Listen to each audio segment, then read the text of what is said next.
I work with PepsiCo, and when I heard about this topic, for me clearly it was about who these millennials are. That's the most important, and I thought I could share that, and we could use that.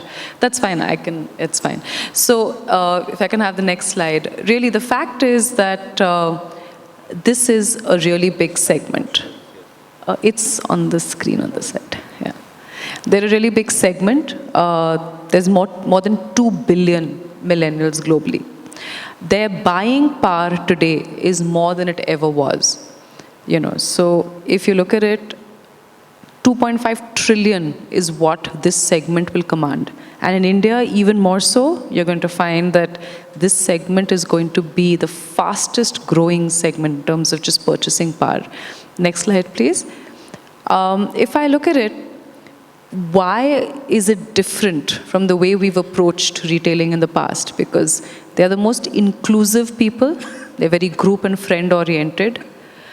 It's important that the brand communicates directly to them, to what Abhishek was saying earlier. It's about me. You're talking to me, you're not talking to a group of people, while I'm part of a group. And it's meaning over money. Today, they're willing to uptrade. For all of us who wonder what's going to build value for brands, they are concerned about the environment, they're concerned about global issues, and if you can help assuage that, they will trade up. And people do resemble their times, because the influences across generations have changed. And if you look at it, this is what influences all of us, right? Parents, the way parenting styles are, socioeconomic conditions, popular culture, big game-changing events that happen, shifting social mores, family size, tech, which has become, we talk a lot about tech, but actually equally, all the rest of this is impacting the way this generation behaves. And if Gen X, which is possibly what most people in this room were part of, was about standing against something that they saw, Gen Y is about standing for with people around the world. And social media has been very, very responsible for this. They are cultural diplomats. They believe that they can transcend borders. Millennials today have more in common with people in different cities across the world than they do maybe with people in a small town next door. So someone sitting in Bombay will have more in common with someone in New York maybe than maybe with someone in a small district in Raebareli. And that's not a negative. That's just about saying that there are no borders anymore. They also have a very different definition of what is success. So don't believe that success is hard work and payoffs at the end of 40 years. That's not it. And they also believe that they can adapt and take from any culture across the world. So it's not going to be a stepwise progression. They're going to adapt, they're going to absorb everything that's relevant to them. How are you going to ever get these guys to spend money? And the fact is, you're going to do it by connecting with them on their passions, on the issues that they think are important, and on values that are important. This is not a generation that's going to be only about the lowest price. That may be important, but if you can connect on passions and issues, you will convert from someone who visits to someone who actually buys. How have conventional brands worked on this?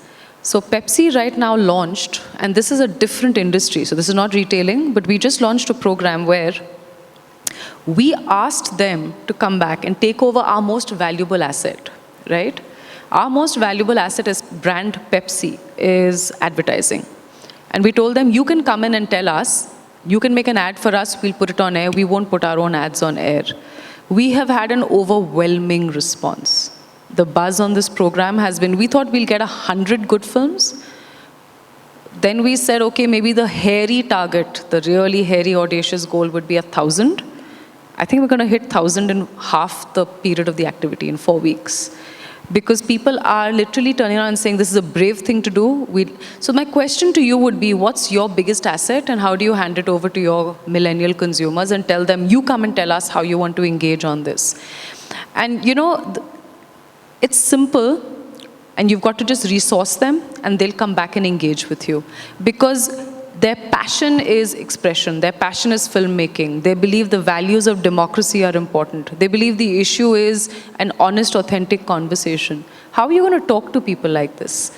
You can't talk to them in a, I will tell you how to shop on my website, or how I will tell you how to interact with my products in my store. They will do it the way they want to do it. So I think the challenge for us is, if this is their mindset, how does it impact all of us in the way we talk to that shopper who's also a millennial and coming into your store virtually, or in real footfalls. When you go out and have a discussion, everyone gets millennials and all these nice slides and charts about how they're different and they want to engage differently. What stops us from doing it is we want to hold control, and we don't want to democratize the relationship, right? We don't want it to become equals. We believe that we will tell them and they will therefore behave in the way that they should, and there'll be an algorithm that predicts it. It doesn't work like that, because it's only when you engage and talk to passions that it happens. Our biggest challenge internally was, we have an agency, 25 years they've successfully built this brand, and they turned around and said, are you telling me I can't make advertising anymore for this brand? And will the whole world turn around and think that we don't have an idea? And will we suddenly be an outcast in our own, So our head of marketing turned around and said, how will this drive sales? How will this make, you're saying engage on passions. Why is it better than doing a 10 rupee discount? And you're like, no, that's not why people come and engage with brands and love your brands anymore. So if you look at it, the metrics are the same. We want them to love your brand, you want them to buy your brand, but the way of doing it has changed. They're not going to do it because you've got a free soap or a detergent with it. They're going to do it because they believe in values. And you might argue that that's a very top-end consumer. It's not. This is reflecting in the choices they make and assuming that hygiene is maintained. You can't price your product out of the market and then say they will buy me for a value. That will be a very small niche. But if you really want to differentiate, are you going to talk to them one-on-one? And then they will come to you as individuals. They will not come to you as a group en masse. I think brands have to learn to be humble. And businesses have to learn to be humble. I think we've gone away from the era where there was someone who told you and you did what they told you to do. So a lot of times what we call engagement loosely, which is I think it's like a very broad term, is also when you tell consumers to come back and tell you what they want, right? So whether it is consumers coming back and telling you about what they expect on advertising, on products. On Lay's, 5 years ago, we did something called Do Us a Flavor, which is the most successful global program for the brand, right? They come back and tell you what they want. What flavors do they want? What kind of chips do they want to eat? Then you sell it and you give them a percentage of the revenue. So you don't just take this in a one-way, like in a selfish manner. You actually turn around and say, you're partnering me on creation. So co-creation is becoming more and more powerful, and digital is enabling that conversation, right?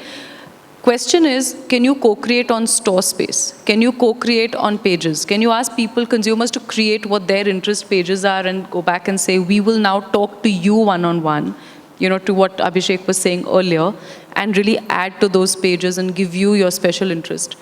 Apps that do that today are doing the best. How do you use that to deliver a higher value for every, all the footfall you get or the visits you get on your pages? I think that's the challenge in front of all of us today. Because if your conversion, some data that you were sharing with us, which said there's a 1% conversion from visits to sales, right? I mean, 1% is really low. So how do you get that person to believe it's a personalized experience that they're going to buy into? And I think co-creation is one very, very strong way of doing it. Because they're ahead of you, right?